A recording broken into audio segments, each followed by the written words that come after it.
Salut. Jusqu'à présent dans la série Sous le radar, nous avons parlé de la protection de votre identité, de vos comptes, de vos conversations et de la façon dont votre trafic Internet circule. Aujourd'hui, nous allons aborder quelque chose de profondément personnel et souvent négligé, votre argent et les données qui l'entourent. Parce que chaque paiement numérique raconte une histoire. Pas seulement sur ce que vous avez acheté, mais aussi sur quand, où et comment vous vivez. Lorsque vous payez numériquement par carte, téléphone ou application, vous créez plus qu'une simple transaction. Vous créez également des modèles temporels, des données de localisation, des habitudes de dépenses, des signaux de style de vie. Ensemble, ils peuvent révéler des routines, des préférences et des comportements. Ce n'est pas une question d'erreur, c'est une question de visibilité. Les paiements modernes sont conçus pour être rapides et sans friction. Touchez votre téléphone. Enregistrez votre carte. Abonnez-vous une fois et oubliez-le. C'est pratique, c'est puissant, mais cela s'accompagne souvent de compromis. Plus de données de paiement stockées, plus de comptes liés et moins de conscience de ce qui est actif. L'objectif n'est pas d'éviter les paiements numériques, mais de les utiliser de manière intentionnelle. Les abonnements méritent une attention particulière. Les services de streaming, les applications, le stockage en nuage, les plateformes d'exercice, beaucoup se renouvellent discrètement mois après mois. Chacun stocke des informations de facturation, se lie à un courriel ou un compte et ajoute un autre endroit où vos données résident.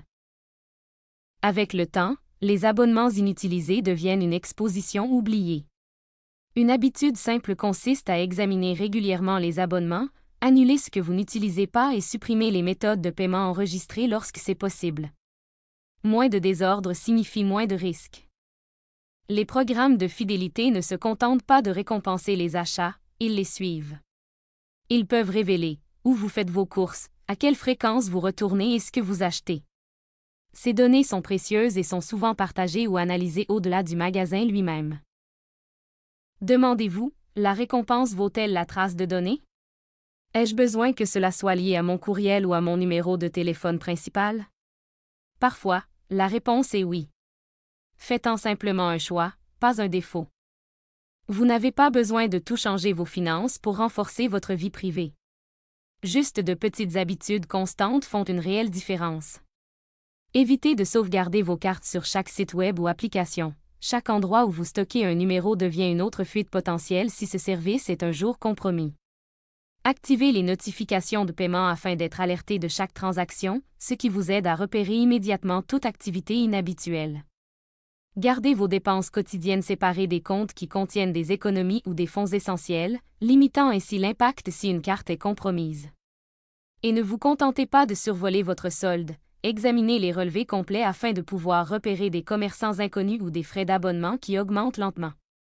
Lorsque c'est pratique, utilisez de l'argent liquide, cela ajoute une couche supplémentaire de confidentialité car ça ne laisse aucune trace numérique. En fin de compte, rester conscient de la façon et de l'endroit où vous payez est l'une des protections les plus solides que vous ayez. Récapitulatif rapide, les paiements numériques créent des données comportementales. La commodité augmente souvent l'exposition. Les abonnements et les programmes de récompense méritent d'être examinés. Moins de détails stockés signifie moins de risques. La confidentialité financière concerne le contrôle, pas l'évitement. Votre vie financière n'a pas besoin d'être cachée, mais elle doit être intentionnelle. Comprendre ce que vos paiements révèlent vous aide à décider ce qui vaut la peine d'être partagé et ce qui ne l'est pas. Dans le prochain épisode de Sous le radar, nous examinerons de plus près les services de nuage et les sauvegardes, ce qui est réellement stocké, où cela se trouve et comment la commodité peut discrètement exposer plus que vous ne le pensiez si elle n'est pas gérée avec soin. Restez informé, restez intentionnel et restez sous le radar.